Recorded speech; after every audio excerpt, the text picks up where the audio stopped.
Hello ನಮಸ್ಕಾರ. ಇವತ್ತಿಗೆ 4 ದಿನ ಆಯಿತು ವಿಡಿಯೋ ಮಾಡಿದೆ. ಆರೋಗ್ಯದ ಸಮಸ್ಯೆ ನಮ್ಮನ್ನು ಎಲ್ಲೂ ತಡೆಯೋಕ್ಕಾಗಲ್ಲ.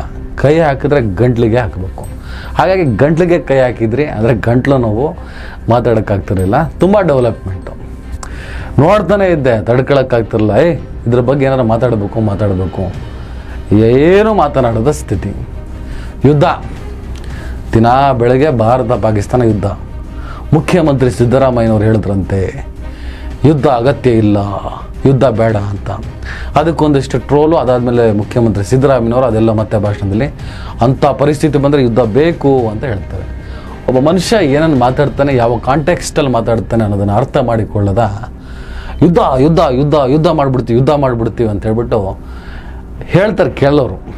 ಒಣ ಪೌರುಷಗಳು ಮತ್ತು ಮಾಡೋಕ್ಕೆ ಕೆಲಸ ಇಲ್ದವರು. ಹೌದು, ಪಾಕಿಸ್ತಾನವನ್ನು ಯಾವುದೇ ಕಾರಣಕ್ಕೂ ಕ್ಷಮಿಸಬಾರ್ದು. ಆದರೆ ಯುದ್ಧ ಮಾಡುವ ಸ್ಥಿತಿ, ಆನಂತರದ ಪರಿಸ್ಥಿತಿ. ಯುದ್ಧ ಅಂದರೆ ಏನು ಅಂದ್ಕೊಂಡಿದ್ದೀರಿ? ಏನು ತಾಲೂಕು ಮಟ್ಟದ ಕಬಡ್ಡಿ ಟೂರ್ನಮೆಂಟಾ? ಯುದ್ಧ ಮಾಡಿಬಿಡ್ತೀವಿ. ಏನು ತಾಲೂಕು ಮಟ್ಟದ ಕಬಡ್ಡಿ ಟೂರ್ನಮೆಂಟ್ ಅನ್ರಿ ಯುದ್ಧ ಅಂದರೆ? ಯುದ್ಧವನ್ನೇ ಕಸುಬು ಮಾಡಿಕೊಂಡ, ಯುದ್ಧವನ್ನೇ ದೇಶದ ಆರ್ಥಿಕತೆ ಆಧಾರ ಮಾಡಿಕೊಂಡಂತಹ ಅಮೇರಿಕದ ಥರದ ದೇಶ ಭಾರತ ದೇಶ ಅಲ್ಲ. ಈ ದೇಶಕ್ಕೆ ಯುದ್ಧ ಭಾಳ ಕಷ್ಟವನ್ನು ತಂದುಕೊಡುತ್ತೆ. ಹೌದು, ಪಾಕಿಸ್ತಾನವನ್ನು ಬಡ್ದಿದ್ದೀವಿ. ಆದರೆ ಆನಂತರದ ಆರ್ಥಿಕ ಸ್ಥಿತಿಗತಿಗಳು, ಭಾರತದ ಪರಿಸ್ಥಿತಿಗಳ ಬಗ್ಗೆ ಒಂದು ಅವಲೋಕನ ನಡಿಬೇಕಾಗಿದೆ. ಯುದ್ಧ ಅಷ್ಟು ಸುಲಭ ಅಲ್ಲ. ಪಾಕಿಸ್ತಾನ ನಮ್ಮ ಮಾತನ್ನು ಕೇಳ್ತಾ ಇಲ್ಲ, ಪಾಕಿಸ್ತಾನ ನಮ್ಮ ಕಂಟ್ರೋಲ್ಗೆ ಬರ್ತಾ ಇಲ್ಲ, ಅನಿವಾರ್ಯ. ಇನ್ನು ಅವರನ್ನು ನಾವು ಬಡ್ದೇ ಇದ್ದರೆ ಅವ್ರು ನಮ್ಮನ್ನು ಮುಗಿಸೇ ಬಿಡ್ತಾರೆ ಅನ್ನುವಂಥ ಸ್ಥಿತಿಗಳು ಬಂದಾಗ ಅವರನ್ನು ನಾಶ ಮಾಡೋಣ. ಅದರಲ್ಲಿ ಯಾವುದೇ ರೀತಿಯ ಹಿಂಜರಿಕೆ ಇಲ್ಲ. ಇದೊಂದು ದೇಶದ ಚಿಂತನೆ. ಸುಮ್ಮನೆ ಬೇಕಾಬಿಟ್ಟು ಏನನ್ನು ಮಾತಾಡೋಕ್ಕಾಗೋದಿಲ್ಲ ನಾವು. ನಾನು ಈ ಯುದ್ಧದ ಬಗ್ಗೆ, ಸಾಮರ್ಥ್ಯದ ಬಗ್ಗೆ, ಪಾಕಿಸ್ತಾನದ ಕೆಪಾಸಿಟಿ, ಭಾರತದ ಕೆಪಾಸಿಟಿ ಇವತ್ತಿಗೆ ಒಂದು ಲೈನಲ್ಲಿ ಹೇಳಬೇಕು ಅಂದರೆ, ಭಾರತ ಪಾಕಿಸ್ತಾನಕ್ಕಿಂತ 100 ಪಟ್ಟು ಶಕ್ತಿಶಾಲಿ, ಡೌಟೇ ಬೇಡ. ಅತ್ಯಾಧುನಿಕ ವೆಪನ್ಗಳು ಅವ್ರ ಹತ್ರ ಇರ್ಬೋದು, ಚೀನಾ ಅವ್ರಿಗೆ ಸಪೋರ್ಟ್ ಮಾಡ್ಬೋದು, ನಮಗೆ ಇಸ್ರೇಲ್ ಅಮೇರಿಕ ಸಪೋರ್ಟ್ ಮಾಡ್ಬೋದು. ಈ ಬಾಹ್ಯ ಬೆಂಬಲವನ್ನು ಹೊರತುಪಡಿಸಿ ಭಾರತ ಪಾಕಿಸ್ತಾನವನ್ನು ಬಡಿಯೋದೇನು ಕಷ್ಟ ಅಲ್ಲ. ಆದರೆ ಭಾರತ ಕೂಡ ನಷ್ಟವನ್ನು ಅನುಭವಿಸುತ್ತೆ. ಭಾರತ ಕೂಡ ಹಲವಾರು ವರ್ಷಗಳ ಕಾಲ ಯುದ್ಧದ ಪರಿಣಾಮಗಳನ್ನು ಎದುರಿಸಬೇಕಾಗ್ತದೆ. ಇವತ್ತಿಗೆ ನನ್ನ ದೇಶದ ಸ್ಥಿತಿ ಸರಿಯಿಲ್ಲ. ಇವತ್ತಿನ ನನ್ನ ದೇಶದ ಆರ್ಥಿಕ ಸ್ಥಿತಿ ಸರಿಯಿಲ್ಲ. ಯಾಗಲೇ 200 ಲಕ್ಷ ಕೋಟಿ ಸಾಲ ಮಾಡಿಕೊಂಡಿರೋ ಭಾರತ ಇನ್ನೆಂತಹ ಸಂಕಟಕ್ಕೆ ಬೀಳ್ಬೋದು ಅನ್ನುವಂಥ ಚಿಂತನೆ ಕೂಡ ಮಾಡಬೇಕಾಗತ್ತೆ. ಯಾರೋ ಪುಂಗ್ಲಿ ಸಂತತಿಗಳೆಲ್ಲ ನಾಳೆ ಪೆಟ್ರೋಲ್ ಬೆಲೆ 1000 ರೂಪಾಯಿ ಆಗುತ್ತೆ, ಸಿಲಿಂಡರ್ ಬೆಲೆ 5000 ರೂಪಾಯಿ ಆಗುತ್ತೆ, ಇವನ್ನೆಲ್ಲ ನಾವು ಭರಿಸೋದಕ್ಕೆ ಸಿದ್ಧವಾಗಬೇಕಾಗ್ತದೆ, ಯುದ್ಧ ಬೇಕು ಅಂತ ಮಾತಾಡ್ತಾರೆ. ಈ ಬ್ಯಾಚುಲರ್ಗಳೆಲ್ಲ, ನಾವೆಲ್ಲ ಸ್ನೇಹಿತರು ಮಾತಾಡ್ತಾ ಇದ್ವಿ, ಉದ್ದಕ್ಕೂ ಹಿಂದೂ ಮುಸ್ಲಿಂ ಅಂತ ಮಾತಾಡುವಂತಹ, ಆ ಮೂಲಕವೇ ತಮ್ಮ ಜೀವನಕ್ಕೆ ದಾರಿ ಮಾಡಿಕೊಂಡಂತಹ ಕೆಲ ವ್ಯಕ್ತಿಗಳನ್ನು ನೀವೇ ಗುರುತು ಮಾಡ್ಕೊ ಬನ್ನಿ. ಅವ್ರು ಯಾರಿಗೂ ಮದುವೆನೇ ಆಗಿಲ್ಲ. ಈ ಮಕ್ಕಳು, ಸಂಸಾರ ಅಂತ ಯಾರು ಇರ್ತಾರೆ ಅವ್ರು ಯಾರು ಕೂಡ ಇಂಥ ತರಲೆಗಳಿಗೆ ಹೋಗೋದಿಲ್ಲ. ಯಾರಿಗೆ ಮದುವೆ ಆಗಿಲ್ವೋ, ಯಾರು ತಮ್ಮ ಗಂಡಸುತನವನ್ನು ಸಾಬೀತು ಮಾಡಲು ಸಾಧ್ಯವೇ ಆಗಿಲ್ವೋ ಅವರು ಮಾತ್ರ ಸಮಾಜದಲ್ಲಿ ಸಾಮರಸ್ಯವನ್ನು ಕದಡುವಂತಹ, ಬರೀ ಒಣ ಪೌರುಷವನ್ನು ತೋರಿಸುವಂಥ ಕೆಲಸವನ್ನು ಮಾಡ್ತಾ ಇದ್ದಾರೆ. ಅವರ ಆ ನ್ಯೂನ್ಯತೆಯನ್ನು ಬಹಿರಂಗವಾಗಿ ಪ್ರದರ್ಶಿಸುವಂತಹ ಸೈಕಾಲಜಿಕಲ್ ಡಿಸಾರ್ಡರ್ ಇದು ಅಂತ ಹೇಳ್ಬಿಟ್ಟು ನಾನು ಮೊನ್ನೆ ಹೇಳ್ತಾ ಇದ್ದೇನೆ. ಸ್ನೇಹಿತರೆ, ಆ ಯುದ್ಧದ ಬಗ್ಗೆ, ಭಾರತದ ಸಾಮರ್ಥ್ಯದ ಬಗ್ಗೆ ನಾನು ವಿಸ್ತಾರವಾಗಿ ನೆಕ್ಸ್ಟ್ ವಿಡಿಯೋದಲ್ಲಿ ನಾನು ಹೇಳ್ತೀನಿ. ಯಾಕೆ ಯುದ್ಧ ಬೇಡ, ಯಾಕೆ ಯುದ್ಧ ಬೇಕಾಗ್ತದೆ, ಅದರ ಬಗ್ಗೆ ಸಂಪೂರ್ಣ ವಿವರವನ್ನು ಕೊಡ್ತೀನಿ. ಇನ್ನು ಪಾಕಿಸ್ತಾನಕ್ಕೆ ಹೋಗಿ ದಿನ ಬೆಳಗ್ಗೆ ಪಾಕಿಸ್ತಾನಕ್ಕೆ ಕಳಿಸ್ತೀವಿ, ಪಾಕಿಸ್ತಾನಕ್ಕೆ ಕೊಡಿಸ್ತೀವಿ ಅನ್ನೋ ಮಾತನ್ನು ನಾವು ಕೇಳಿಸ್ಕೊಂಡು ಬರ್ತಾ ಇದ್ವಿ. ದಿನ ಬೆಳಗ್ಗೆ ಇದೆ. ನಾನು ತಮಾಷೆಗೆ ಹೇಳ್ತಾ ಇದ್ದೆ, ಆ ಬಡ್ಡಿ ಮಗನ ಪಾಕಿಸ್ತಾನ ಒಂದು ಸಲ ನೋಡ್ಬೇಕಪ್ಪ, ಹೇಗಿದೆ ಆ ದೇಶ, ಎಲ್ಲ ದೇಶಗಳಿದ್ದ ಹಾಗೆ ಇದೆಯೋ ಅಥವಾ ವಿಚಿತ್ರವಾಗಿ ಏನಾದ್ರು ಇದೆಯಾ? ದಿನ ಬೆಳಗ್ಗೆ ಕರ್ನಾಟಕದಿಂದ ಹಿಡಿದು ಇಡೀ ದೇಶದ ಉದ್ದಗಲಕ್ಕೂ ಎಲ್ಲರ ಭಾಷಣ ಅದೇ, ಪಾಕಿಸ್ತಾನಕ್ಕೆ ಹೋಗು ಅಂತ. ನಮಗಂತೂ ಈ ಪಾಕಿಸ್ತಾನಕ್ಕೆ ಹೋಗಿ ಆ ದೇಶವನ್ನು ನೋಡುವ ಸೌಭಾಗ್ಯ, ಭಾಗ್ಯ ಇದೆಯೋ ಇಲ್ವೋ ಗೊತ್ತಿಲ್ಲ.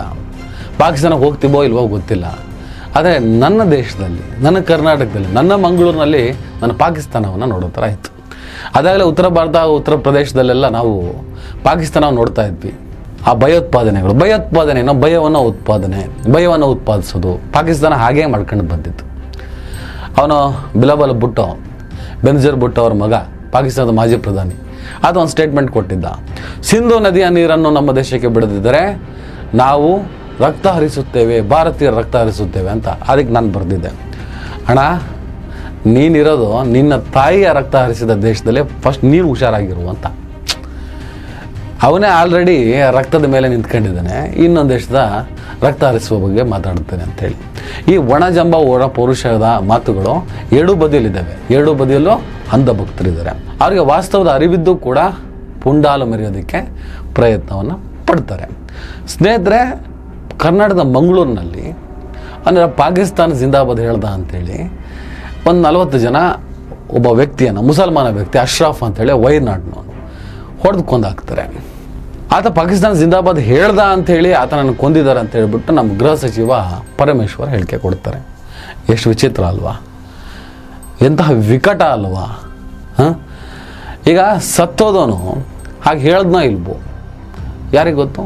ಕೊಂದೋರು ಬಂದು ಕೊಟ್ಟಂಥ ಸ್ಟೇಟ್ಮೆಂಟನ್ನು ಒಬ್ಬ ಗೃಹ ಸಚಿವ ಪಬ್ಲಿಕ್ ಡೊಮೈನಿಗೆ ಬಿಡೋದ್ರಲ್ಲಿ ಅರ್ಥ ಇದೆಯಾ? ಕೊಂದೋರಿಗೆ ಬಂದು ಹೇಳಿದ್ದಾನೆ. ಒಂದು 30-40 ಜನ, ಅದರ 15-20 ಜನ ಅರೆಸ್ಟ್ ಮಾಡಿದ್ದಾರೆ. ಇದೇ ಪಹಲ್ಗಾಮಲ್ಲಿ ಧರ್ಮನ ಕೇಳಿ ಒಂದಿಷ್ಟು ಜನ ಕೊಂದ್ರಂತೆ. ಈಗ ಸ್ಪ್ರೆಡ್ ಆಗಿರೋದು, ನೀ ಧರ್ಮ ಯಾವುದು ಅಂತ ಕೇಳಿ ಕೊಂದ್ರಂತ. ಹಲವರು ಹೇಳಿದ್ರು ಹಾಗೆ ಹೇಳೇ ಇಲ್ಲ ಅಂತ. ಆಯ್ತಪ್ಪ, ಧರ್ಮನ ಕೇಳಿ ಪಹಲ್ಗಾಮ್ನಲ್ಲಿ ಪಾಕಿಸ್ತಾನಿ ಉಗ್ರರು ಕೊಲೆ ಮಾಡಿದ್ರು ಅಂತಾನೆ ಇಟ್ಕೊಳ್ಳಿ. ಈಗ ಇವ್ರು ಮಾಡಿದ್ದೇನು?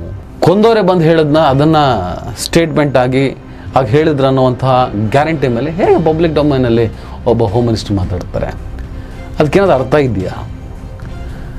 ಕೊಲೆ ಮಾಡೋನು 1000 ಹೇಳ್ಬೋದು, ತಾನು ಕೊಲೆ ಮಾಡೋದಕ್ಕೆ ಒಂದು ಸಮರ್ಥನೆ ಬೇಕು. ಆ ಸಮರ್ಥನೆಗೋಸ್ಕರ ಹುಡುಕ್ತಾನೆ ಅವನು ಏನು ಹೇಳೋದಂತ. ಇಡೀ ದೇಶದ ಒಪಿನಿಯನ್ ಯಾವ ಕಡೆ ನಿಲ್ಬಹುದು ಅನ್ನುವಂತಹ ಗ್ಯಾರಂಟಿ ಮೇಲೆ ಆ ಪಾಯಿಂಟನ್ನೇ ತೋರಿಸಿ ಪಾಕಿಸ್ತಾನ ಜಿಂದಾಬಾದ್ ಅಂತ ಹೇಳಿ ಅದಕ್ಕೆ ಕೊಡದೆ ಅಂತ.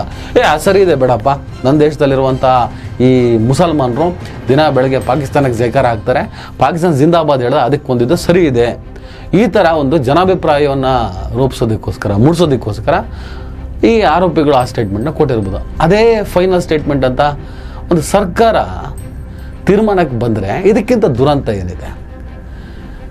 ನಾವು ಪಾಕಿಸ್ತಾನವನ್ನು ನೋಡೋದಕ್ಕೆ ಪಾಕಿಸ್ತಾನಕ್ಕೆ ಹೋಗಬೇಕಾಗಿಲ್ಲ, ನಮ್ಮ ಮಂಗಳೂರಿಗೆ ಬಂದರೆ ಸಾಕು, ಒಂದು ಪಾಕಿಸ್ತಾನ ಆಗೋಗ್ಬಿಟ್ಟಿದೆ. ಅಲ್ಲೂ ಕೂಡ ಧರ್ಮನ ಕೇಳಿ ಕೊಲೆ ಮಾಡ್ತಾರಂತೆ. ಅದ್ರ ಬಗ್ಗೆ ಕ್ಲಾರಿಟಿ ಸಿಗಬೇಕಾಗಿದೆ. ಬಟ್ ಇಲ್ಲಿ ಧರ್ಮನ ಕೇಳಿ ಧರ್ಮದ ಆಧಾರದ ಕೊಲೆ ಆಗಿದೆ. ಇದ್ರ ಬಗ್ಗೆ ನಾವು ಯೋಚನೆ ಮಾಡಬೇಕಲ್ಲ. ಅವನು ಅಶ್ರಫ್ ತಮ್ಮ ಸ್ಟೇಟ್ಮೆಂಟ್ ಕೊಡ್ತಾನೆ ಬಾಡಿ ತೊಗೊಂಡೋಗ್ಬೇಕಾದ್ರೆ, ನನ್ನಣ್ಣ ಮಾನಸಿಕ ಅಸ್ವಸ್ಥ ಆಗಿದ್ದ, ಊರೂರು ಅಲಿತಾ ಇದ್ದ, ಹಬ್ಬಕ್ಕೆ ಹರಿದಿನಕ್ಕೆ ಏನೋ ನಾವು ಮನೆಗೆ ಬರ್ತಾ ಇದ್ದ, ನಾವು ಬಟ್ಟೆ ಗಿಟ್ಟೆ ಕೊಡಿಸ್ತಾ ಇದ್ವಿ, ಅದು ಮಾನಸಿಕ ಅಸ್ವಸ್ಥ. ಅಲ್ಲೆಲ್ಲ ಕ್ರಿಕೆಟ್ ಆಗ್ತಾ ಇತ್ತು, ಅಲ್ಲೋಗಿ ನಿಂತ್ಕೊಂಡಿದ್ದಾನೆ, ಆ ಕ್ರಿಕೆಟ್ನ ನೋಡ್ತಾ ಇದ್ದ. ಅಷ್ಟೊತ್ತಿಗೆ ಪಹಲ್ಗಾಮ್, ಈ ಇಸ್ಲಾಮೋಫೋಬಿಯಾ, ದಿನ ಬೆಳಗ್ಗೆ ಯುದ್ಧ, ಭಾರತ ಪಾಕಿಸ್ತಾನ ನಡುವೆ ಯುದ್ಧ ಆಯ್ತೋ ಇಲ್ಲ ಗೊತ್ತಿಲ್ಲ, ದಿನ ಬೆಳಗ್ಗೆ ಮಾಧ್ಯಮಗಳಲ್ಲಿ ಯುದ್ಧ, ಇಸ್ಲಾಮೋಫೋಬಿಯಾ, ದಿನ ಬೆಳಗ್ಗೆ ಸುಳ್ಳು ಸುಳ್ಳು ಸುಳ್ಳು ಸುಳ್ಳು ಸುದ್ದಿಗಳ ಮೂಲಕ ದೇಶದ ಒಳಗಡೆ ಸಂಘರ್ಷಕ್ಕೋಸ್ಕರ ಹಪಾಹಪಿಸುತ್ತಿರುವಂಥ ಈ ಮಾಧ್ಯಮ ವ್ಯವಸ್ಥೆಯಿಂದ ತಲೆ ಕೆಟ್ಟಂಥ ಹುಡುಗರು ಒಬ್ಬ ಮುಸಲ್ಮಾನ ಕೈಗೆ ಸಿಗ್ದ, ಅನಾಯಾಸವಾಗಿ ಸಿಗ್ದ, ಒಬ್ಬ ದುರ್ಬಲ ಮುಸಲ್ಮಾನ ಕೈಗೆ ಸಿಗ್ದ ಅಂತೇಳಿ ಹೊಡೆದುಕೊಂಡಿದ್ದಾರೆ. ಇಷ್ಟೇ ಮ್ಯಾಟ್ರು. ತನಿಖೆ ತುಂಬ ಡೆಪ್ತ್ ಆಗಿ ಪ್ರಾಮಾಣಿಕವಾಗಿ ನಡೀತಾ ಹೋದಾಗ ಇದರ ಸತ್ಯಾಂಶಗಳು ಬೆಳಕಿಗೆ ಬರ್ತವೆ. ಅದಿನ್ನೂ ಪೂರ್ಣನೇ ಆಗಿಲ್ಲ, ಅಪೂರ್ಣ ಆಗಿದೆ. ಆಗಲೇ ಪಾಕಿಸ್ತಾನ ಜಿಂದಾಬಾದ್ ಹೇಳುವಂತ ಕೊಲೆ ಮಾಡಿದ್ರು ಅಂತ ಹೇಳ್ಬಿಟ್ಟು ಒಬ್ಬ ಹೋಮ್ ಮಿನಿಸ್ಟ್ರು ಚೈಲ್ಡ್ ಚಪಾತಿಗಳ ಥರ ಈ ಸೋಷಿಯಲ್ ಮೀಡಿಯಾದಲ್ಲೆಲ್ಲ ಬೇಕಾಬಿಟ್ಟು ತಮ್ಮ ಮೂಗಿನ ನೆರಗೆ ಬರೀತಾರಲ್ಲ, ಈ ಮಾಧ್ಯಮಗಳಲ್ಲೆಲ್ಲ ತಲೆಬುಡ ಇಲ್ಲದಂಥ ಸ್ಟೇಟ್ಮೆಂಟ್ಗಳನ್ನು ಬಿಡ್ತಾರಲ್ಲ ಹೊರಗೆ, ಆ ಥರ ಹೇಳಿಕೆ ನೀಡಬಾರ್ದು. ಸ್ನೇಹಿತರೆ, ಎಲ್ಲ ಅಂಶಕ್ಕೆ ಸಂಬಂಧಪಟ್ಟ ಹಾಗೆ ಯುದ್ಧ ಇರ್ಬೋದು, ದೇಶದ ಆಂತರಿಕ ಸ್ಥಿತಿಗತಿಗಳಿರ್ಬೋದು, ಇದು ಹೀಗೆ ಮುಂದುವರೆದ್ರೆ ಏನೆಲ್ಲ ಆಗ್ಬೋದು ಅನ್ನೋದನ್ನು ಮುಂದಿನ ಎಪಿಸೋಡಲ್ಲಿ ವಿಸ್ತಾರವಾಗಿ ನಾನು ಹೇಳ್ತೇನೆ. ದಯವಿಟ್ಟು ಎಲ್ಲರೂ ಈ ಚಾನಲ್ನ ಸಬ್ಸ್ಕ್ರೈಬ್ ಮಾಡಿ, ನಿಮ್ಗೆ ಇಷ್ಟ ಆದರೆ ಈ ಚಾನಲ್ಗೆ ಜಾಯ್ನ್ ಆಗಿ, ಈ ವಿಡಿಯೋ ಇಷ್ಟ ಆದರೆ ದಯವಿಟ್ಟು ಎಲ್ಲರೂ ಶೇರ್ ಮಾಡಿ, ಸ್ವತಂತ್ರ ಪತ್ರಿಕೋದ್ಯಮವನ್ನು ಬೆಂಬಲಿಸಿ.